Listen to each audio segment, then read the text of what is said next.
Hey, welcome to Vaguely Relevant. I'm Adam Thompson. I'm Tadezi Itoka, and these are stories that may or may not relate to you. So I should probably say that Parker's no longer part of the podcast team. We're still close friends. We just couldn't really schedule doing this together anymore. But now we have the great Terezi Itoka. Woohoo! We got T-Dog in the house. T-Dog in the house. And today we're talking about frustration. That is the theme. So let's jump into some frustration stories.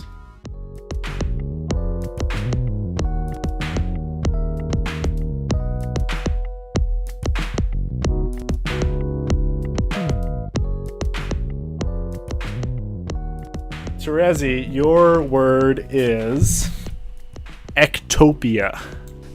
It means abnormal position of a part of an organ, I think. All right. Yeah. Your word for me is legerdemain. Okay. And it means the skillful use of one's hands when performing conjuring tricks, or it can mean deception or trickery. So. Okay, sweet. I like it. All right, I'm going to just jump into my story. So, I was super excited all summer, and but nervous at the same time. I had decided to go to Montana State University, as you know, with JC. And to give some background on that, because I don't know if I've ever talked about this, JC and I met in Corvallis, Oregon. My dad got a job, and so we moved to Corvallis, Oregon, and then we moved around a little bit, and then I met JC, and then we couldn't sell our house, so I moved back to Boise, into my old house, and JC and I, like, that's like when like Skype was invented, so it was like perfect timing, and like JC and I like were pretty much like the first users of Skype, and we'd use it like once a month, but we'd set up little like Skype dates. Anyway, long story short, we stayed in contact, and we toured a lot of colleges together, and we were trying to find like the right college for both of us. And there were a lot of different constraints for each of us that had to be found in one school. And so that was kind of difficult, but we eventually settled on MSU. So the only problem that I really had with MSU was that it cost like $17,000 a semester, which is a ton of money. So I'm stressed out, and my parents and I were talking, and like, well, maybe I could like become an RA, and that would mean that like housing would be free, and housing was about 1/3 or maybe a little over 1/3 of the total cost of MSU. So it was a big chunk of the pie, and I knew that if I became an RA and got free housing, then that would make going to MSU like a lot more possible. And like also, I just kind of liked the idea of like becoming an RA, because you're kind of like a mentor who like talks to people about their problems, and like, so I kind of figured like, oh, if I'm like talking to people about their problems, it's gonna be like counseling, and like I want to be a counselor. So finally, it's the day of moving into Montana State University, and I am so excited. And JC and I got there on the same day, but I got there a little bit earlier than he did. And so, man, it was such an exciting moment. We drive up to the side of the school, and we park, and we have like 30 minutes to get all of my stuff out of my van and into like a dorm room that I didn't even know where it was.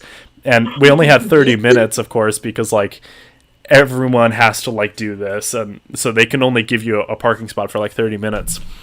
Anyway, so this RA is like helping me like move my stuff into my dorm, and I like pretty much like one of the first questions I asked him was like, hey man, like how do I become an RA? And he says like, well, you gotta run for hall council, because hall council, it's kind of like, you know, high school council, and that like it's pretty much the same thing, but it's for like each dorm building. And hall council would give me like a foot ahead of other people who want to become an RA next year.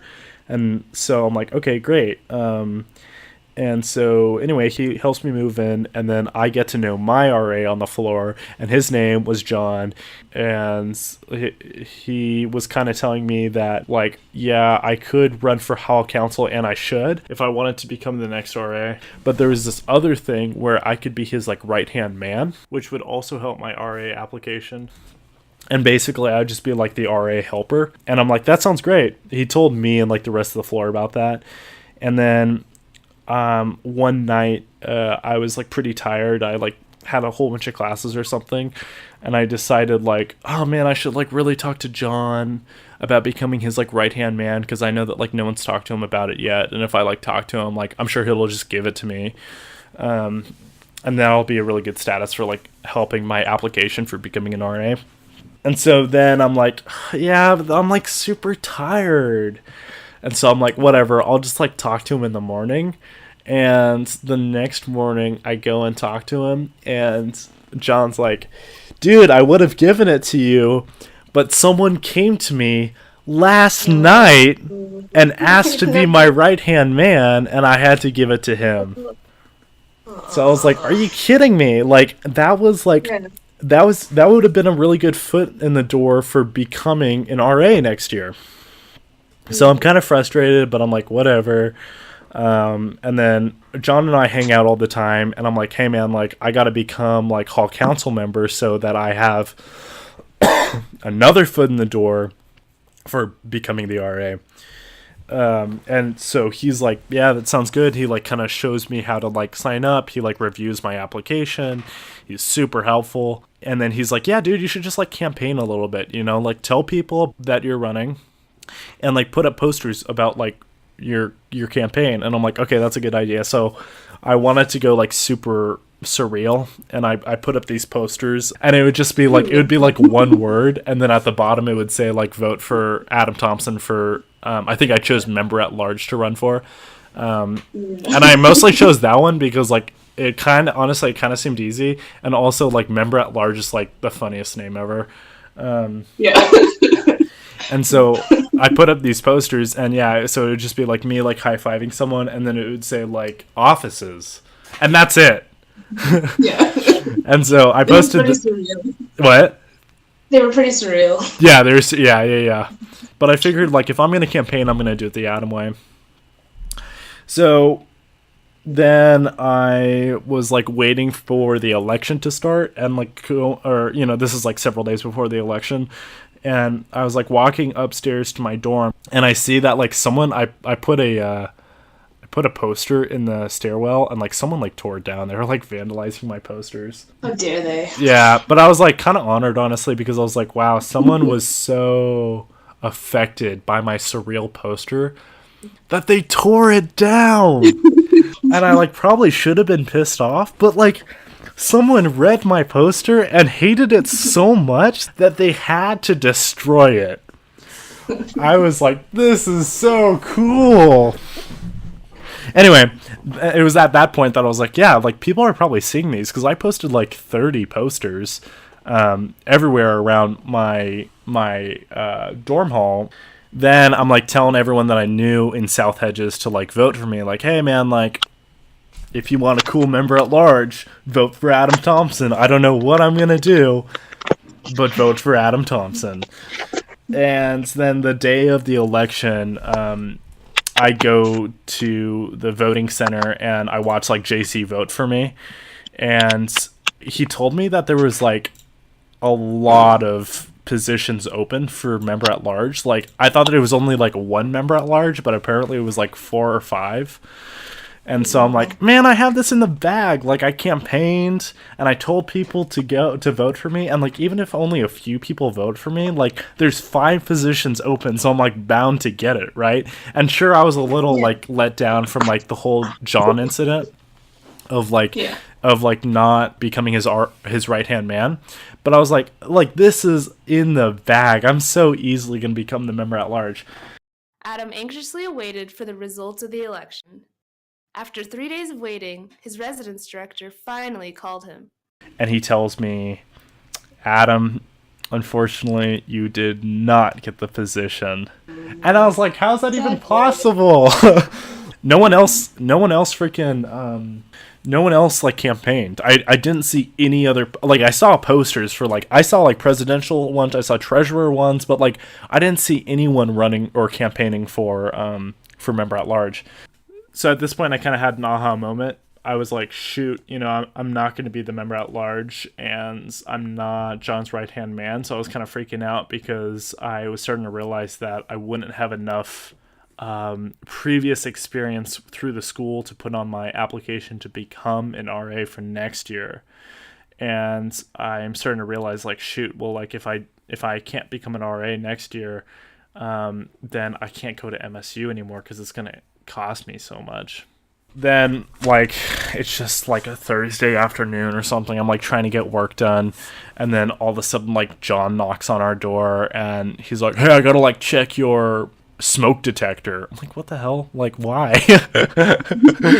So I guess he was like checking everyone's smoke detectors. He checks my smoke detector, and then he's like, how are things going? And I'm like, yeah, like, things are pretty well. And then he starts telling me about this like other position called the mid-year RA position.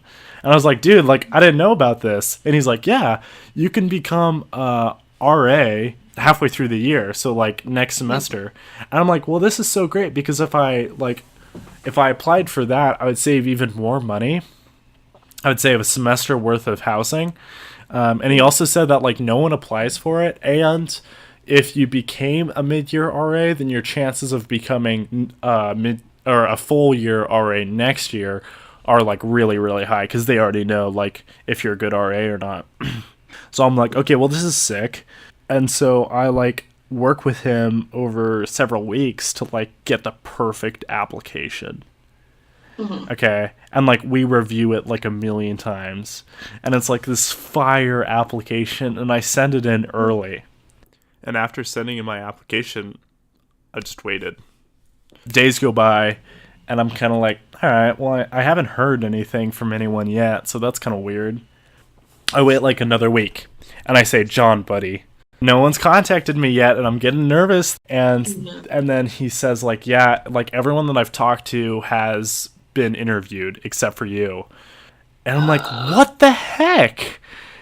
And again, like, it's hard to explain, like, the magnitude of this, but this was more than just a position for me. It was, like, whether or not I would stay at Montana State, because it would save me, like, enough money that it would be feasible for me. And this was, like, my plan to start out with, And so he's like, yeah, man, you should contact them, show initiative. Hey, that's pretty cool. They're going to like that. And then they will probably set up an appointment with you to, like, interview you. And so I shoot them an email, and I say, hey, yo, like, basically, I think I deserve an interview. When would work best for you guys? And then they just sent me back this email that said, like, unfortunately, we've already chosen our mid-year RAs. And I was like, what? How did you already choose your mid-year RAs? Because you're supposed to interview everyone before you choose, and I never got an interview. So, this was all, like, incredibly frustrating. A, like, not getting to be John's right-hand man. B, not winning member at large, even though I worked harder to campaign for it than anyone else. And then C, not getting this mid-year RA position. And so this was all super frustrating, and it was kind of at this point that I was like, shoot, like, I might have to look at other schools, because like I thought this was my school, but I don't think I can afford this if I'm not going to become an RA. And so then I started looking at schools, and the thing about frustration is that it always leads me to a better place. And MSU was really awesome, but I'm really having a great time. I ended up switching, to BSU. I think it, again, like, kind of goes back to that mindset thing of, like, sure, this is really freaking awful in the moment, and I feel like I've done everything possible to, like, push myself to be where I want to be, and I'm still not there. But maybe, like, the universe just is pushing you somewhere else, because that's where you're really supposed to be. So that's my story, and in the end, I think it worked out for the better. So I guess I have to use my word in my Legend story. remains. So yeah, of course that means skillful use of one's hands when performing conjuring tricks. God, that's hard. Okay, hold on. I'm gonna have to think about how I can include this into my story. Ooh, I have an idea. Okay. I don't know if this is really a trick, but when the guy like tore down your poster, Yeah, like the freaking vandal who hated my poster so much he had to make it disappear was using legerdemain. yeah, I'll take it. Yeah, that Okay, works. cool. Thank you. All right, T-Dog, what do you got for us in terms of a story this week?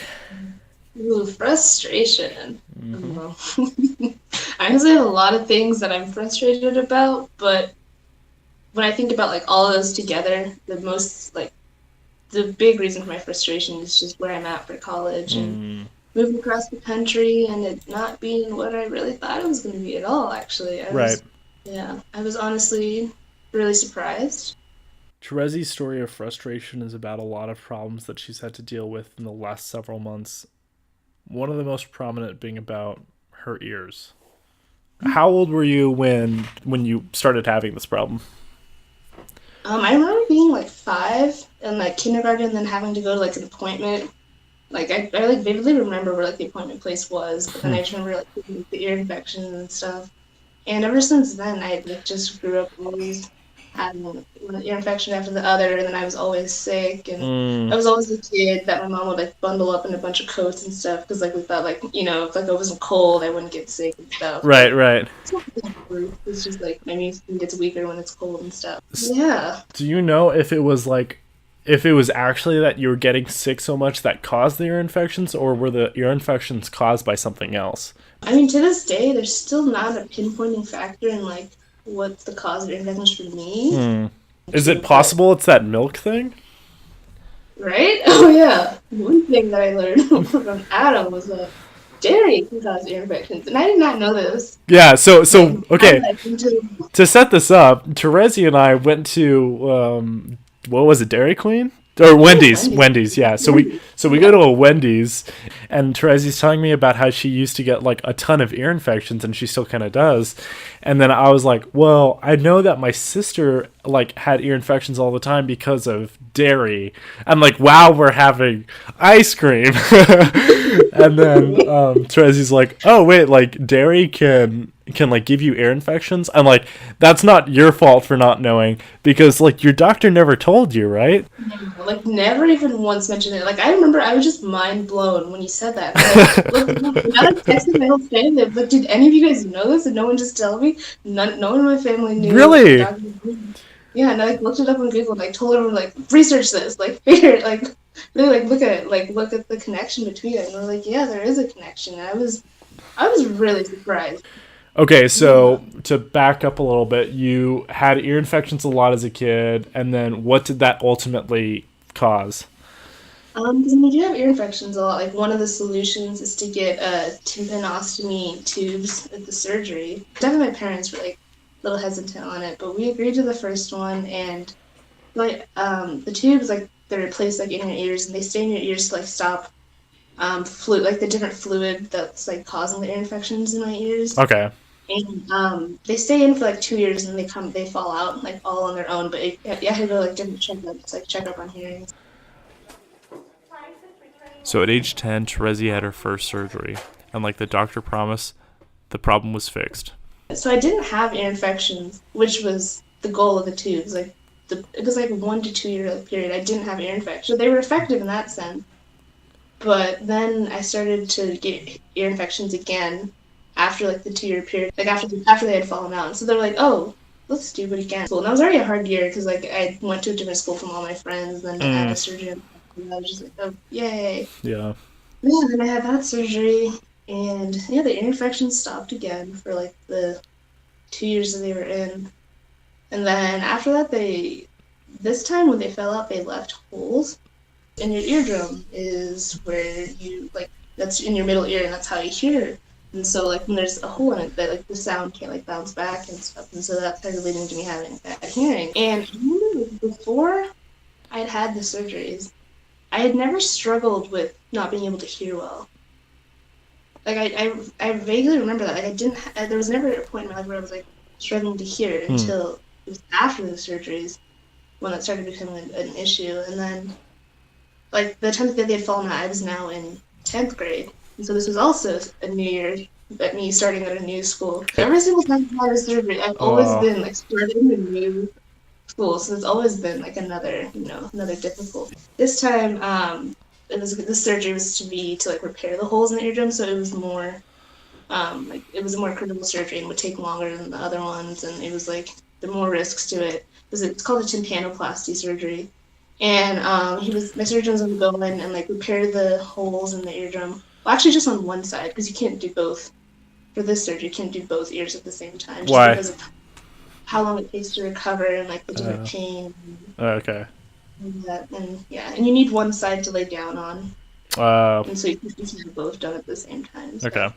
yeah, and then after that surgery, like it wasn't effective. Like I still had hearing loss, and it felt like it was more hearing loss Okay. than before the surgery. And so like my parents and I, like we both agreed, I mean, like if something doesn't work or like it doesn't, improve like it was supposed to, why would we do it to the other ear? Like Right. why would we, agree to another surgical procedure? And so like we didn't. And so my left ear is better than my right ear, but my left ear has had less surgeries than Yeah, the so the surgery actually made it worse. that's what I think. Because my Um, left ear is better. Yeah. okay. But yeah, tubes fell out of both ears, right? Yeah. Tubes fell out of both ears. And tubes burrowed through both ears, right? Yeah. Okay. Yeah. Because they like can leave like a small scar in the eardrum, but for me it just like left the holes, which was Okay. a bigger issue than it needed to be. Okay. But yeah, I guess it like led to lots of frustration and like taking time to do the surgical procedures and like talking it over and like hesitantly going forward with them, but knowing that they're supposed to heal and like make things better and like make my hearing less of a struggle, but they Yeah. don't, and it's like something out of my control that I can't really Right. control. It's definitely made like academics difficult, conversation difficult, and it's like the smallest things that you don't think of when like you just have normal hearing. It's like you don't miss out on things, but then when you do have that as an issue, it's like there's a lot of things like in class, like some teachers like they tell their students, okay, like discuss this between each other, and then like share it out. Hmm. And if everyone's discussing between each other and you can't hear what's being discussed, and then the teacher calls on you to share out what was discussed, but you didn't hear it, it's like, well, crap. I don't know what to tell them. I Right. don't really know what to do. Right. Right. You can't like work in an environment like that the whole academic year, or you're gonna start, doing poorly. Yeah. But it's not even your fault. But yeah, I've used like different amplifying devices, like a smart pen device to like record what I'm writing down, like what's going through in the classroom. But Which doesn't help you during know, the discussion. yeah, and it doesn't help with like me being able to participate because it's like I can't hear what everyone else is saying anyways. Right. So tell me about this year because so your parents are thinking like, well, if it didn't help one ear, then we shouldn't do it to the other ear. But this year you had like a similar surgery, right, where they tried to repair the ear, right? Yeah. Yeah, so I mean, I moved out of Idaho and like I'm in a different state and like I went to see like a different like ear, nose, and throat doctor to like talk about getting hearing aids and moving forward with the next step. We did like hearing tests and after the hearing test, I remember she was like, "Oh, if there's like a 5 to 10% decrease in like hearing loss from the last hearing test that you did, well, we should look at that." On every single like level, I had like a 12 to 15% decrease, Wow. which is more than she even said, and so she was like, well, I don't think hearing aids are going to be like your best option right now. Like, I want you to like listen to a different, like get a different opinion from a different doctor, different surgeon. So we did that. And he said the same thing too. He's like, I mean, you shouldn't go forward with hearing aids if the hearing loss can be due to like something else that's like greater. And like, he looked at like my eardrums and stuff, and like the bones in my ears could be like affecting something else too. Hmm. And so they didn't want to just, give hearing aids without knowing that like my situation could get worse.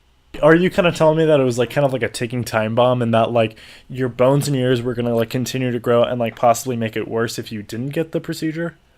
Yeah, so that was the main thing. It's Okay. like it was like they wouldn't know if the bones could really like end up growing inside the eardrum and like causing more of a causing more damage and an issue until they went and like did a procedure. They had to go in no matter what, and I had to agree to it, even though I still didn't want to.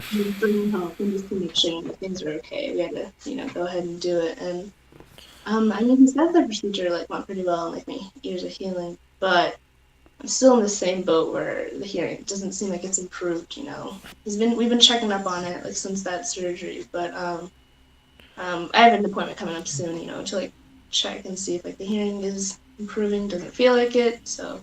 Yeah, so like tell me about like what it was like in terms of like trying to make classes work. That led to a lot of frustration because I came in this semester like optimistic and wanted a fresh start and stuff, and I sat in on one of my French classes because I've been taking French for 6 years now, and it's something I want to plan on minoring in, but.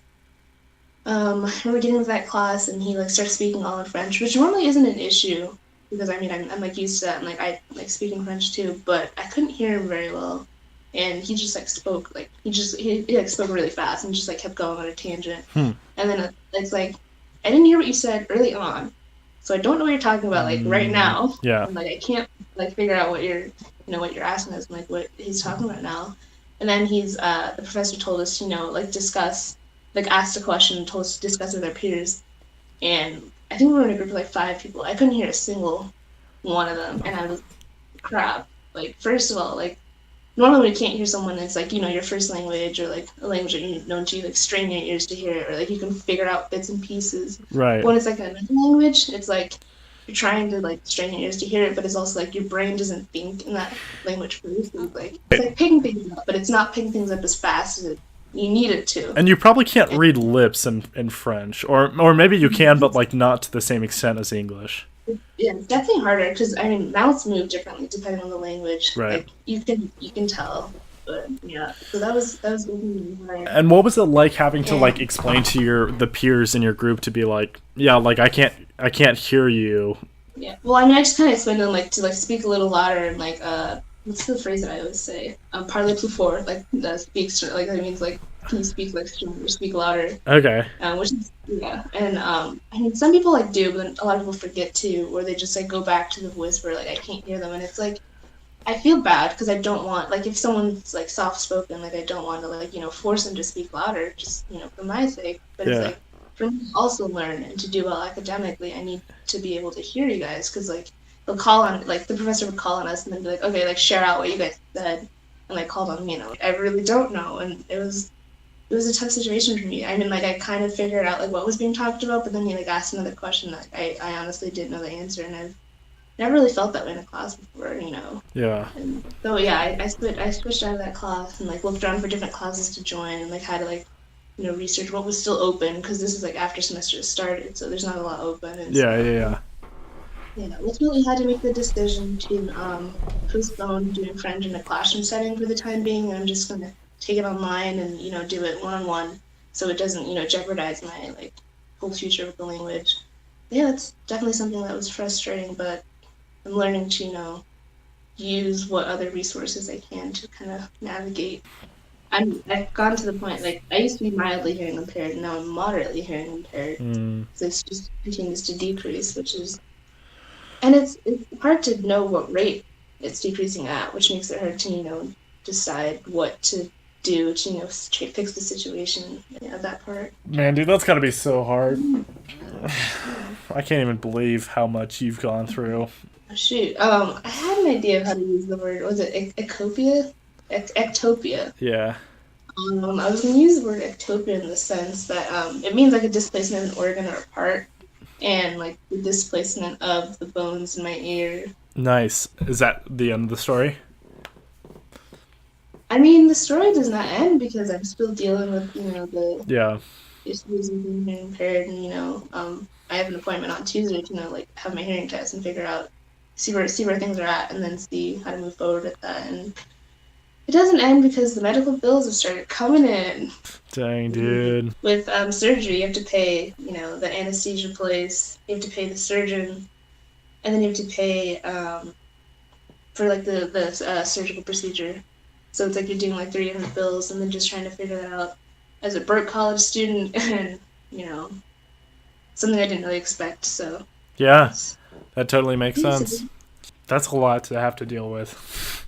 What would you say the moral is? there's not really like one moral of the story. Wait, what's the moral of the story? I mean, I guess all I can say for a moral is just hang in there. I'm still navigating through, all the difficulties of it and still trying to figure out, what's the next step? What's the next step financially, but then also, health wise. And Yeah, I love hang in there. That's a really great mantra and moral to be remembering if anyone's having a hard week this week. And that concludes Our 30-minute stories. in 3, 2. 1.